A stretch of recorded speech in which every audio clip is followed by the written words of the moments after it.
우리가 살아가고 있는 사람의 눈 속에는 간상세포가 1억 3천만 개가 들어있다고 합니다.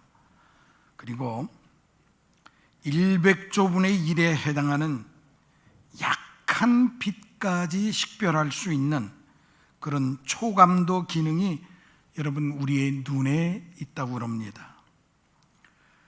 그런데 눈은 볼 수 있는 것도 있고 볼 수 없는 것도 있어요. 제 아무리 눈이 밝아도 우리는 박테리아나 그 다음에 세균을 눈으로 볼 수는 없어요. 그리고 종이 한 장 너머에 있는 것도 우리가 볼 수가 없습니다. 그래서 우리가 눈으로 보고 좋다 또는 나쁘다를 결정하고 판단하는 것은 바람직한 일이 아니다, 이런 얘기입니다. 오늘 우리가 살아가고 있는 세상을 한번 여러분들 생각해 보세요. 거기에 보면은 참 우리의 마음을 아프게 하고 우리가 눈으로 보이는 것만 해도 가슴 아픈 일들이 너무나도 많이 일어나고 있다는 것을 사실 우리가 느끼면서 살아가고 있지요. 아마 보이는 데의 감각을 잃고 살아가는 편이 더 나을지도 모릅니다. 옛날 속담에 10길 물속은 알아도 한 길 사람 속은 모른다라는 말이 있습니다. 그 사람이 좋은 사람인가 나쁜 사람인가 하는 것은 어떤 기준을 정하느냐에 따라서 결정이 되는 것이에요. 그래서 우리는 그 기준을 성경에서 찾아야 합니다. 다른 데서 찾으면 안 돼요. 성경에서 찾아야 되는데, 오늘 우리 이 본문 속에서 바로 경계해야 될 사람과 또 우리가 본받을 사람, 가까이 하는 사람은 과연 어떤 사람일까 하는 것을 말씀을 중심으로 해서 한번 생각해 보려고 합니다. 제목을 성도의 본분이라고 잡았지만은 어떻게 보면 마지막 시대에 살아가는 우리 성도들의 마음 다짐, 이렇게도 바꿔서 얘기해 볼 수가 있습니다. 자, 먼저 우리가 18절을 한번 볼까요? 거기에 보니까 정욕을 따라 사는 사람들이란 말이 나옵니다. 여러분들, 우리가 경계해야 될 사람 가운데 이 첫 번째가 바로 정욕을 따라 살아가는 사람들. 정욕대로 행한다는 것은 자기 욕심대로 살아가는 것을 의미하는 것이에요. 원망과 불평과 자랑, 아첨이라는 것은 모두가 입으로 뱉는 하나의 심리적인 표현들이에요. 다시 말하면 마음속 깊은 곳에 그런 것들이 자리 잡고 있기 때문에 입을 열면 자기도 모르게 튀어나온다는 그런 이야기가 됩니다. 자기 욕심만 챙기는 사람, 세상에 깊이 빠져서 헤어나오지 못하는 사람, 바로 원망과 불평과 자기 자랑, 아첨을 일삼는 사람, 그런가 하면 경건 생활을 소홀히 하는 사람들은 모두가 우리 주변에서 경계해야 될 그런 사람들이라는 겁니다. 자, 그 다음에 여러분들 우리가 한 번 더 읽어볼 규절이 있는데 18절에 보니까 여러분 18절 말씀을 거기에 따라 한번 읽어보죠. 시작. 조롱하는 자, 능력하는 것. 자, 여기에 보면은 조롱하는 자들이 있으리라는 말이 18절 끝자리에 나옵니다.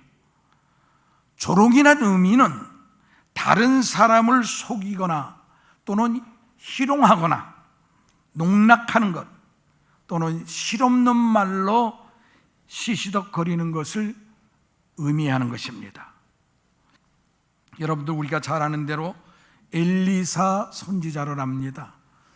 열왕기하 2장에 보면은 이 엘리사 선지자가 베델이란 동네를 지나가게 되었는데 그 동네에 있던 젊은 아이들, 그러니까 지금 말하면 청소년들이라고 볼 수가 있죠. 이 아이들이 때로 몰려와서 엘리사를 조롱합니다. 조롱하면서 대머리여 올라가라, 대머리여 올라가라. 열왕기하 2장에 나옵니다. 그때의 엘리사가 주의 이름으로 저주를 한다는 말이 나와요. 그랬더니 수풀에서 암곰 2마리가 나와서 40명을 찢었더라 그랬어요. 2장 24절에 나옵니다. 얼마나 무섭습니까? 비극적인 이야기지요. 그때의 그 아이들은 사실을 말했습니다. 그러나 그것이 사실이라고 하더라도 선지자를 희롱하고 히히덕거리며 조롱했기 때문에 암곰에게 찢기는 비극을 맞이하게 되었다는 이야기가 됩니다. 사실이 아닌 것을 말하는 것은 더 말할 것도 없고, 마치 그것이 사실이라고 하더라도 남을 조롱하고 비난하고 희롱하는 그 짓은 우리가 삼가해야 하는 것 중에 하나입니다. 그런 사람들을 성경에서는 경계하라고 이야기하고 있어요. 왜 그렇습니까, 여러분들? 그 다음에 19절을 볼까요? 19절에 나오는 말씀을 한번 다 같이 시작. 이 사람들은 분열을 일으키는 자며 육에 속한 자며 성령이 없는 자니라 라는 말씀이 나옵니다. 바로 분열을 일으키는 자, 시샘말로 말하면 당을 짓는 자를 말하는 것입니다. 자, 당을 짓는다는 것은 당파를 만들어서 뭉친다는 그런 말이 돼요. 대선 때가 되면은 공천을 받지 못하면 신당, 창당을 하는 무리들이 생기는 것을 우리는 정치사에서 흔히 보아왔던 일들이죠. 속사정은 뻔합니다. 이대로는 국민들의 지지를 받을 수 어렵기 때문에 사람들이 헤쳐 모여서 당을 새로 만들겠다라는 그런 의미가 돼요. 교회 안에는 당이 있으면 안 됩니다. 교회는 특히 특별한 정당을 지지해서도 안 돼요. 끼리끼리 모여 쑥덕거리고 또 파벌을 만드는 것도 있어서는 절대로 안 됩니다. 지역끼리 따로 모인다든지 출신끼리 따로 모이고 친인척끼리 따로 모여서 무엇을 만든다고 해도 결코 안 되는 일들이에요. 그것은 바로 교회에 당을 짓게 되고 교회의 분열을 일으키기 때문에 그렇다는 것입니다. 그렇기 때문에 교회 안에는 오직 예수당, 예수파만 있으면 되는 거예요. 그 이상은 필요 없어요. 할렐루야. 자, 그 다음에 여러분들 19절에 한번 볼까요? 19절에 보면은 다 같이 소리내서 읽습니다. 시작. 이 사람들은 분열을 일으키는 자며 육에 속한 자며 성령이 없는 자니라 그랬어요. 육에 속한 자며 성령이 없는 자. 성령이 없다는 것은 성령님을 부인하고 육신의 지시를 따라가는 사람을 의미하는 것인데, 그렇기 때문에 성령이 없는 사람은 경건이라는 것은 멀리할 수밖에 없어요. 예배를 소홀히 합니다. 기도를 멀리합니다. 말씀을 멀리합니다. 거들떠보지도 않습니다. 그 대신 남의 말 듣기에만 혈안이 되어 있어요. 남을 희롱하고 폄하를 합니다. 그들은 교회 안에서 당을 짓고 자기 편을 만듭니다. 바로 이런 사람들을 경계하라고 말씀에서는 강조를 하고 있어요. 다 성령이 없는 사람들이기 때문에, 성령의 역사함이 없기 때문에 순간순간마다 살아 역사하는 이 성령의 도우심을 받아가는 우리 믿는 성도들의 삶이 꼭 되시기를 주님의 이름으로 축원합니다. 그 다음에 우리가 반대로 따르고 배워야 할 그런 사람들이 있죠. 가까이 해야 될 사람들, 여러분들 한번 생각해 보겠어요. 20절에 보세요. 시작. 사랑하는 자들아, 너희는 너희의 지극히 거룩한 믿음 위에 자신을 세우며 성령으로 기도하며. 믿음 위에 자기를 건축하는 사람들을 의미하는 겁니다. 지금 20절의 말씀이. 건축에도 요소가 있습니다. 설계를 하고 시공을 하고 또 시공한 것을 관리하는 이런 체계가 있습니다. 설계 가운데 가장 중요한 것이 있다면 그건 바로 기초 설계일 거예요. 기초 설계가 잘 되어야 좋은 건축이 가능하게 되는 것입니다. 100층, 150층을 건축하려면 그 건축하고자 하는 지으려는 건물이 올라갈 수 있는 기초가 먼저 설계를 돼야 됩니다. 그래서 오늘 본문 말씀에 보니까 거룩한 믿음 위에 자신을 세우라고 했어요. 이 말씀이 얼마나 귀한 말씀입니까? 기초라는 것은 바로 거룩한 믿음을 의미하고 건물은 자기라는 뜻입니다. 여기서 말하는 거룩한 믿음이라는 것은 깨끗하고 순수한 믿음을 의미하는 것이에요. 아무것도 따지지 아니하고 어린아이처럼 순수하면서 의지하고 따르는 순종하는 믿음, 바로 이러한 믿음이 거룩한 믿음이란 뜻이에요. 오늘 본문의 강조점은 믿음 위에 자기를 건축해야 된다고 그랬습니다. 내가 지나치게 강조를 하다 보면은 그 사람은 이기주의자에 빠지게 돼 있어요. 반면에 자기를 너무 낮추면은 결국에 가서는 열등감에 빠지게 되는 것입니다. 그래서 자기를 건축하는 것과 자기를 과대에 포장하는 것은 아주 전혀 다른 이야기가 되는 것입니다. 여러분들 1972년도에 제20회 올림픽이 독일 뮌헨에서 있었는데 거기에 마라톤에서 우승한 선수가 바로 쇼터라는 사람이었어요. 월경안을 차지했는데, 근데 그가 이 쇼터라는 선수가 세계 언론이라든지 육상계라든지 미국의 언론까지라도 미국에서도 그 사람이 출전했는지도 몰랐대요. 근데 이제 우승 인터뷰를 하는 과정에서 알게 됐는데 우승 소감을 말하라고 그러니까 이 쇼터 선수가 뭐라고 얘기했는 거 아니? 저는 남과 겨루지 않고 철저하게 저 자신과 싸웠습니다.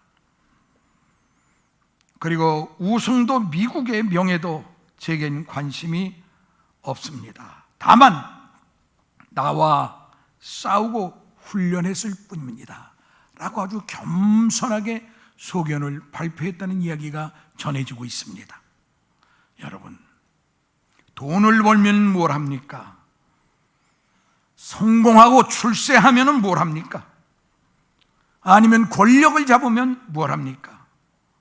내가 쓰러지고 무너지면 그걸로 끝이 나고 맙니다. 그래서 가장 중요한 것은 나를 세우고 나를 건축하는 것인데 어떤 나를 건축해야 하느냐? 여러분, 우리에겐 두 가지의 가능성이 있다고 그랬어요. 하나는 뭐냐? 바로 예수 닮은 나로 만들 수도 있고요, 하나는 마귀 닮은 내가 될 수도 있다라는 거예요. 인간에게는 태어날 때부터 자유의지라는 것이 있어요. 쉽게 얘기하면 해도 좋고 안 해도 좋은 그 마음을 내가 갖고 있는 거예요. 그러나 성령의 도우심으로 악이 자랄 수 있고 마귀의 자녀가 될 수 있는 부분을 자꾸만 성령이 불러 없애버리는 거예요. 그리고 내가 예수 닮은 나를 갖다가 자꾸만 키우는 거예요. 이게 믿음이에요. 할렐루야, 할렐루야. 그래서 여러분들, 바로 누구를 닮은 집을 짓느냐에 따라서 행과 불행이 나타나게 되는 것입니다. 여러분 잘 아는 찬송가 463장에 보면 예수 닮기 원합니다, 진심으로 진심으로 하는 찬송이 나옵니다. 거기에 보면 1절서부터 4절이 나오는데 1절에서는 신자 되기 원합니다, 2절에서는 사랑하기 원합니다, 3절에서는 거룩하기 원합니다, 그 다음에 4절에는 예수 닮기 원합니다. 미국 찬송가에는요, 여기 하나가 더 첨가되는데 유다 닮지 않기를 원합니다, 유다 닮지 않기를 원한대요.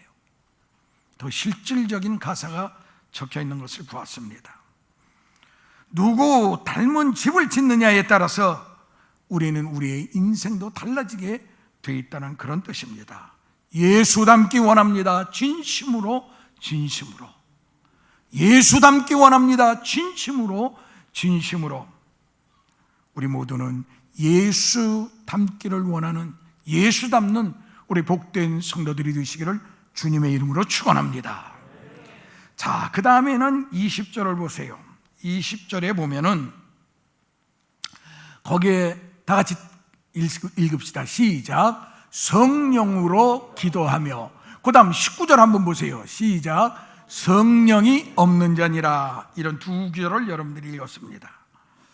성령으로 기도한다는 것은 성령 안에서 성령의 능력에 힘입어서 성령의 도우심으로 기도한다는 뜻이에요. 로마서 8장 26절에 보면 성령도 우리의 연약함을 도우신다고 그랬어요. 뿐만 아니라 오직 성령이 말할 수 없는 탄식으로 우리를 위하여서 친히 간구하신다고 말씀이 기록되어 있습니다. 내 힘을 믿고 기도하면요 낙심될 때가 많이 있어요. 기도를 하면서도 흐렸다 겠다 합니다.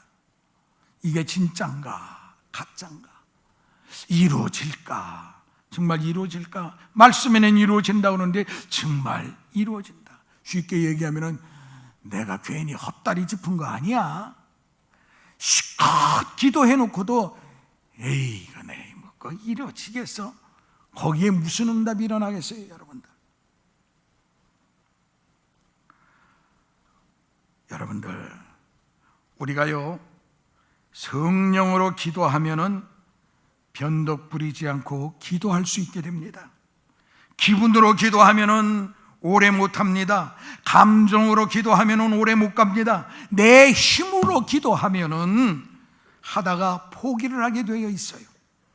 그러나 성령으로 기도하면은 응답 받을 때까지 기도하게 만들고 주님 앞에 설 때까지 기도하게 만든다는 거예요. 할렐루야.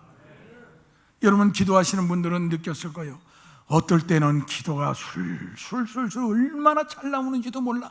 내가 생각지도 않았는데 내가 간구하는 것이 과연 이게 내가 간구하는 것인가 생각지도 않았는데 하면서 기도가 술술술술 나올 때가 있어요. 그것이 10분, 20분, 30분 막 지나도 끝나질 않고 기도가 그렇게 기도의 줄이 절절절 나올 때가 있지요. 그건 해본 사람만이 알아.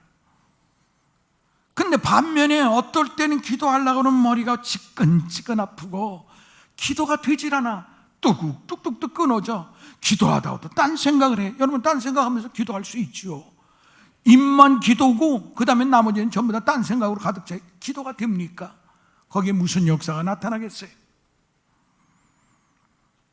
우리를 위하여 친히 간구하고 우리의 연약함을 도우시는 그 성령의 도우심, 그게 바로 우리의 기도의 문을 열어놓는다는 그런 뜻이지요. 그래서 여러분들은 응답 받을 때까지 기도하면서 주님 앞에 서는 날까지 기도의 생활을 하면서 성령으로 기도하는 사람들과 자주 만나고 그들과 교통하고 그들과 함께 기도해야 돼. 여러분들 우리 구역의 구역장님들이나 집사님, 권사님들한테 전화가 와서 저를 위해서 기도해 주세요. 기도의 동력자를 많이 두는 사람이 그 사람이 복된 사람이에요. 할렐루야. 나에게는 얼마나 나의 기도의 동력자가 있는가. 나를 위해서, 여러분 한번 생각해 보세요. 지금 이 순간에도 나를 위해서 기도하는 사람이 과연 얼마나 되는가. 기도의 동력자를 많이 두는 여러분들 되시기를 주님의 이름으로 부탁을 드립니다. 그 다음에 여러분들 21절에 있는 말씀, 그 한번 말씀을 볼까요? 21절 하나님의 시작. 하나님의 사랑 안에서 자신을 지키며 영생에 이르도록 우리 주 예수 그리스도의 긍휼을 기다리라. 여러분들 여기에 말씀은 자기를 지킨다라는 말에 주목을 해야 돼요. 자기를 보호하고 유지한다는 뜻입니다. 예수를 닮은 사람, 예수를 믿는 사람, 예수의 종으로 나를 건축을 했으면 그 집을 올바르게 또 보호하고 유지하고 지키라는 그런 말씀이에요. 오전에도 제가 그 이야기를 잠깐 했어요. 일부 예배 때. 여러분 다미성교회라고 아시죠? 이장님 목사도 아니죠. 이장님이가 이끌어가는 사이비 단체. 제가 서울에서 마포에서 목회를 했는데 그때 목회에 그 합정동에 그 다미선교회라는 교회가 있었어요. 그가 말하기를 뭐라고 했어요? 1998년도인가 92년도인가 10월 28일 날 그 예수님이 그 장소로 임재한다고 그랬어요.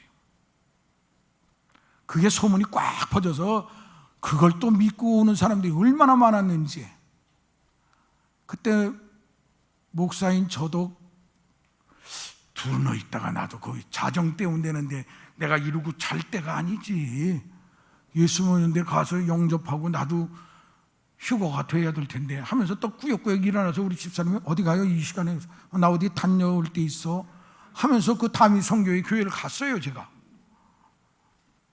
나쁜 말로 말해서 미친 짓이죠. 그래서 뒤에서 가만히 서서요. 사람들이 하얀 가운데로 이니까 막 예수님 온다고 이제 점점 12시가 가까운데 저도 가슴이 울렁울렁 되더라고요. 진짜 오나?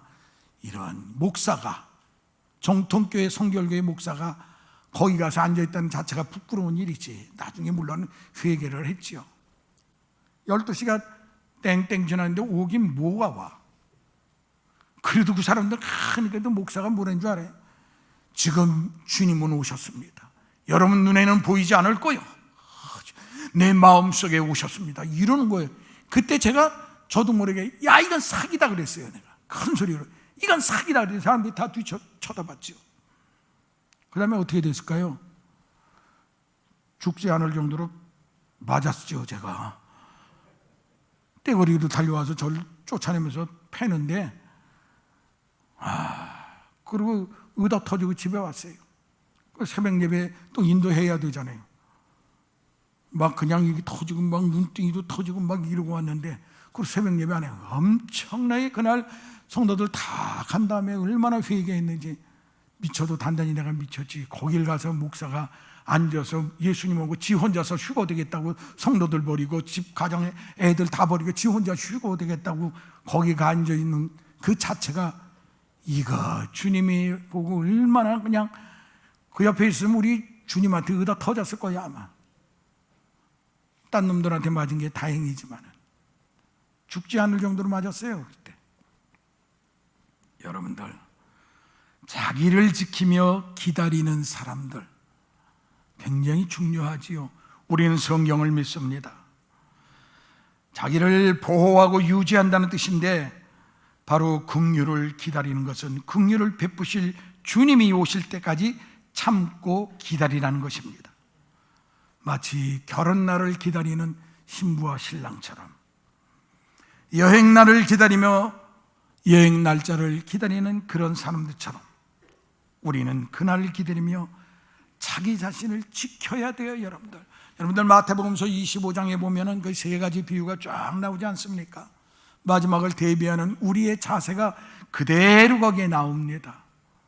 왜? 우리에게 경각심을 일으키기 위해서. 하나는 데려감을 당해도 하나는 데려감을 당하지 못한다고 그랬어요. 또 양과 염소로 갈라지게 되어 있어요. 달란트 비유도 거기에 마태복음 25장에 나옵니다. 다 마지막 때에 우리가 지켜야 할 신앙의 자세를 우리에게 알려주고 있는 것입니다. 그날을 기다리면서 오실 주님을 기다리며 나를 건축하고 내 자신을 세우고 지킬 줄 알아야 돼요. 바로 이것이 순결을 지키고 믿음을 지키고 나를 지키는 것이에요. 더 나아가서는 죄와 유혹과 시험으로부터 나를 지키고 믿음을 지키고 성령의 도우심에 힘입어서 우리 복된 교회 복된 성도님들은 영광의 나라에 모두 들어갈 수 있는 그런 성도들이 다 되시기를 주님의 이름으로 축원합니다.